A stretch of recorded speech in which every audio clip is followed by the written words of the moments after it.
So what's up, kamusta? Ayos ba tayo dyan? So nandito tayo ngayon sa may Rusi Baliwag branch para sa update natin or comparison video para sa dalawang to. Ito yung Battle of 175cc. Meron tayo ritong Rusi RFI 175i at meron tayo ritong FKM Fyro 175. So umpisa na natin yung vlog ngayong araw na to. Ayos na ayos siya. Better hit the gas for a minute, no cap, no limit. I attack till I finish, I attract and I get it. Got my cash all liquid, never pass my limit. Too fast when I'm spitting, read it back, now they get it on. Flipping that switch as I'm hitting these bars like a gift. I spit like I'm some big old bars. And these kids, no kidding, I've been winning this and getting my best life grinning while I'm hitting on a mission. Ooh, spicy, I know they like me, but I got a wifey, she be real nice. So ayan, para sa kanya lang price. So syempre itong si RFI 175, so, may price varies nga pala to, no? So pero dito sa amin 97,000 yung kanyang cash, at dito naman kay FKM ay nasa halagang 89,900 or nasa 90,000 na rin, no? So nag-umpisa rin kasi si RFI ng 90,000 hanggang sa naging 97. So sa tingin nyo, alin nga ba ang mas sulit sa kanilang dalawa? So umpisa na natin yung walk around review or comparison review para dito sa dalawang to. Life grinning while I'm hitting on a mission. Ooh, spicy, I know they like me, but I got a wifey, she be real nice to me. No one works like me, got a different mindset. My rate is pricey, got a different psyche. Ooh, lyrics are icy, living life nicely, very precisely, living divinely, manifest wisely. All I know is that I've been living for the sightseeing. Been around the world for a visit, first class ticket. Man, I'm in it, man, I'm winning. I don't have no limit. If I want it, then I get it. If she want it, then she get it. I ain't never done finished. I'm a giver. I've been giving first place. I've been winning 6 shots, head spinning, but I still keep ripping and I still keep hitting 2 ways. I'm splitting all in, I'm risking it all. Yeah, I don't ever fall. Yeah, but if I do, I get back up, stand tall. Yeah, I want it all. Yeah, a good life, I don't think small. Yeah, I'ma be big one day. See me taking off runway, my name up in lights someday. Looking at a crowd that loves me. Yeah, I came here to play. At syempre si RFI 175, so iba kasi sila ng halos category, pero yung makina is 175 parehas. So sabi nga nila boss dito ay parehas ng makina ni RFI or yung ginamit doon na sensor ni RFI at itong si Fyro. Ayan. So syempre dito kay RFI meron tayong windshield dito.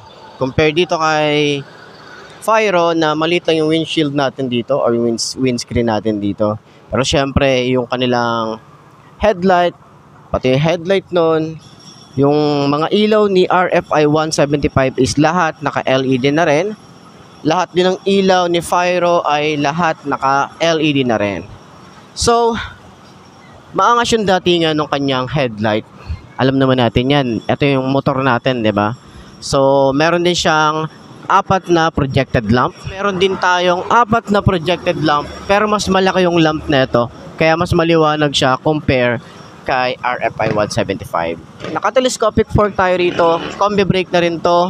Naka-single disc brake tayo rito, naka-mugs, tubeless na rin, at yung kanyang size dito ay 110/70 by 13. Dito rin, kay Fyro 175 ay naka-telescopic fork na rin tayo rito, naka-single disc brake tayo rito, naka-combi brake din siya, at naka-mugs din tayo, at yung size dito ay 180 by 14, tubeless na rin ang isang to. Yung comfort para dito sa kanilang paa, pero mas extended itong si RFI compare kay Fyro.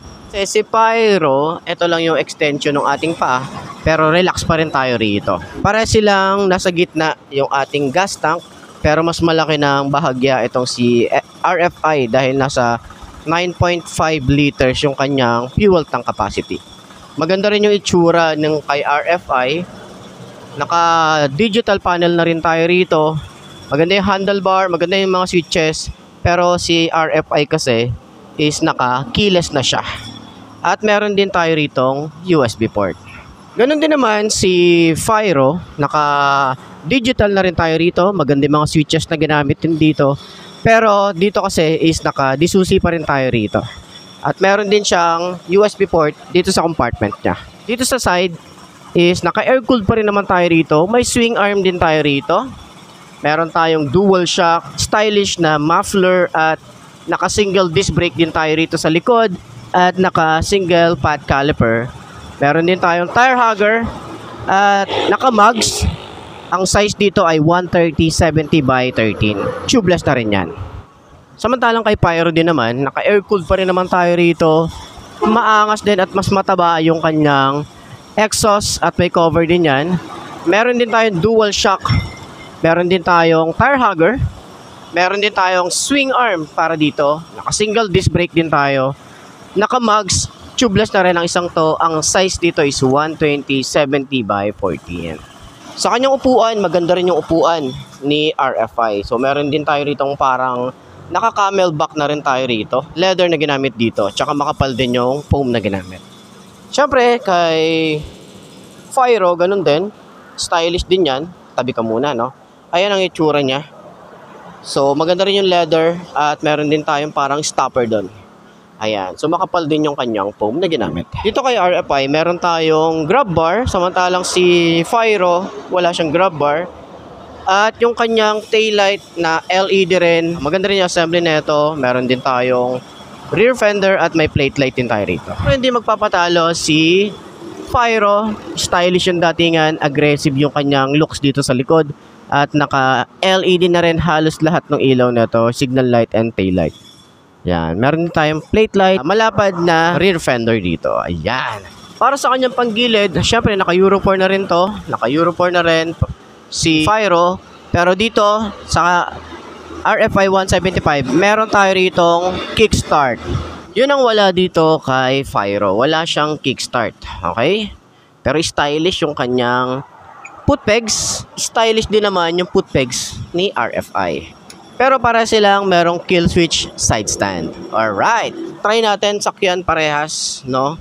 Itong RFI 175. Okay? Para doon sa mga nagtatanong kung abot ba ng 5 to na kagaya ko itong dalawang motorcycle na to. Okay? I'm lucid, I'm not losing.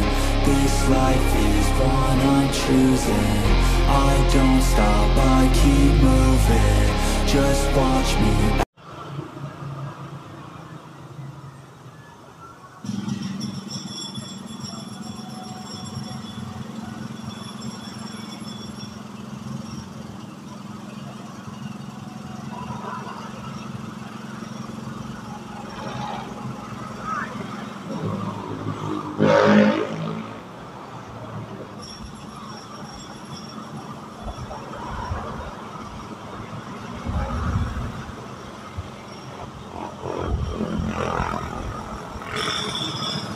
Napansin ko lang na syempre mas mataas si RFI. Yung seat height niya, mas mataas siya, no? Kaya medyo tingkaya tayo rito tsaka nakausad tayo.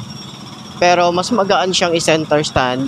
Maganda rin yung bounce nung kanyang shock, pati yung likod, turning radius maganda. Pero napansin natin dito kay Fyro, maganda yung bounce nung kanyang shock, maganda yung turning radius, maganda yung bounce sa likod nung kanyang shock. Pero kapag sinicenter stand natin siya, is medyo mabigat siya. Medyo nahihirapan ako yung center stand siya compare kay RFI 175. Yun lang naman yung napansin natin. So yun nga, alin ba ang mas bet nyo? Ito bang si RFI 175 ng Rusi or itong si FKM Fyro 175? So nasa sa inyo na yun kung ano ba yung mas bet nyo. Magkaiba rin naman kasi sila talaga ng looks tsaka ng style. Ito kasi meron siyang may pagka ADB, may pagka NMAX daw yung datingan. Samantalang ito naman kasi may pagka Aerox talaga siya. Yun yung datingan nitong si Fyro. So para silang maangas para sa akin. Mas bet ko sila parehas, no? Mas okay at mas maganda yung performance nila parehas. Kasi itong gamit ko, si RFI talagang wala akong masabi sa kanya. Talagang gusto ko yung performance niya. May mga issue lang din tayo pero all good siya. And then syempre Fyro is mas nagagandahan ako ngayon sa performance nito tsaka mas malakas humatak. Kung tatanungin nyo ako alin ba ang mas malakas sa dalawang to, eto kasing si Fyro, meron siyang arangkada pero wala siyang dulo. Samantalang itong si RFI, wala siyang arangkada pero meron siyang dulo. Parang mas gusto ko yung may dulo. Alin ba ang mas bet nyo dito sa dalawang to? Comment nyo na lang yan sa baba para mapag-usapan natin at mapagkwentuhan natin dyan sa comment section. Ayos na ayos yan. So yun na nga mga best, no, ito na ba ang motor na babagi sa'yo? Kung ito na nga ay markahan mo na at mag-subscribe ka na sa aking YouTube channel. I-click mo na rin yung notification bell para updated ka sa lahat ng videos na upload natin. Dito araw-araw, so laging tatandaan, wala sa brand na motor ang itatagal yan. Kundi na sa pag-aalaga mo yan, tatagal yan, ayos na ayos yan. So kita-kita na lang ulit tayo bukas. I'm Mark D. Ciao. Maraming salamat sa inyo. Babush. Haha.